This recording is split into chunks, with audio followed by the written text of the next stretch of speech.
Somewhere over the rainbow, bluebirds fly,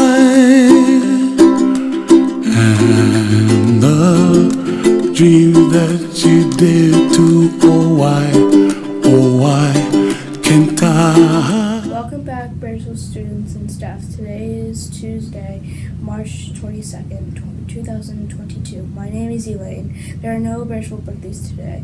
Stay tuned for the core value announcement about cooperation. Quote by Lev Vygotsky is a great way to look at cooperation. He said that what a child can do in cooperation today, he can do alone tomorrow.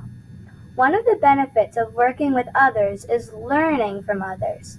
Learning new skills and perspectives is a great takeaway to getting the job done. So when you come across those times when you do have to work by yourself, you'll be able to apply the skills you learned from the group. Today in history. What happened today in history? On March 22nd, 1765, the Stamp Act was passed. That meant that all legal documents and printed papers used in the American colonies had to have an official stamp. The British Parliament passed the Stamp Act to help pay for the British troops stationed in the colonies during the 7 Years' War.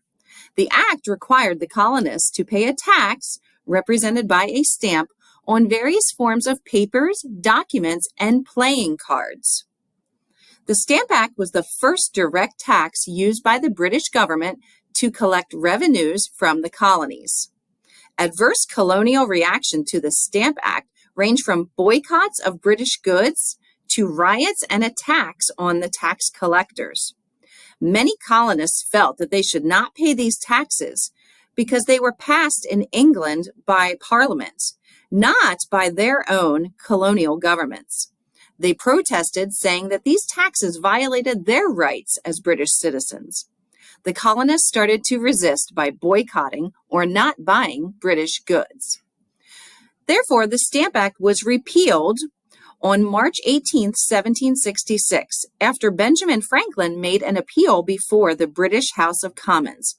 However, on that same day, the British government passed the Declaratory Acts, which stated that the British government had free and total legislative power over the colonies. The Stamp Act was one of many causes leading to the American Revolution.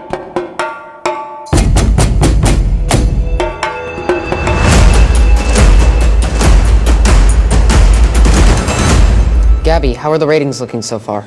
Too early to tell, but remember, this is Sweeps Week. Everything is riding on the success of these next few shows. Kenneth, what are you doing? Nothing. Just following a hunch. This is no time for fun and games. We still haven't figured out who LeCoux really is, or why he would steal our films. Maybe he's a fan. You know, like a collector of sorts.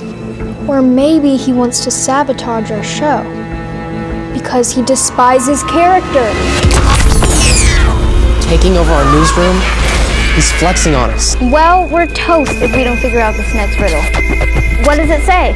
The sweets are bliss you shouldn't miss.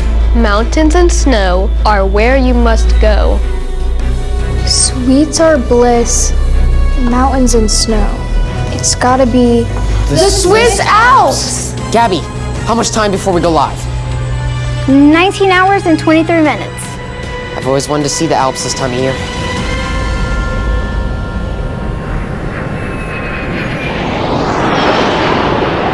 Greetings, everyone, and welcome back to Sports City Worldwide. Our next segment is all about a snowboarder who knows how to ride with confidence. Meet Reno, a 14-year-old snowboarder in Laux, Switzerland. Reno snowboards in one of the most legendary places in the world, the Swiss Alps, Europe's highest and most famous mountain range. Reno has been snowboarding since he was 5 years old. As a rider, he's always tried to go big, get bigger air, and do bigger tricks. And to be a good snowboarder, it takes a lot of confidence.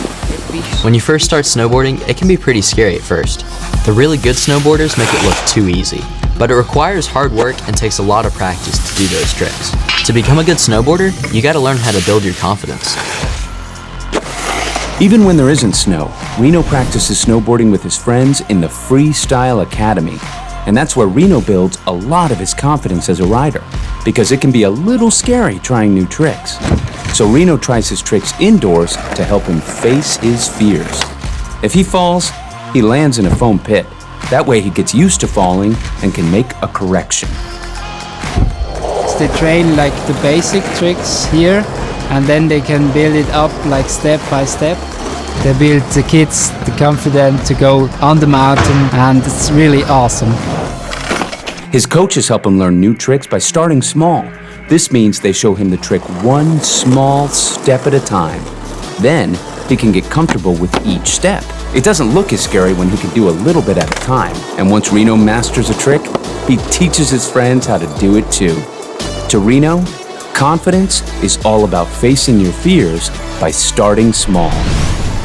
Snowboarding has definitely made me more confident all around, as a person and in everything that I do. Reno rides with confidence.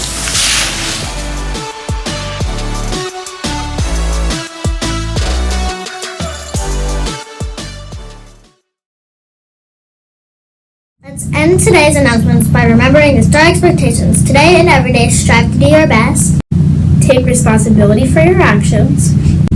Always be safe. Respect people and property. Have a great day, Bearsville. Please stand for the playing of the national anthem followed by the Pledge of Allegiance.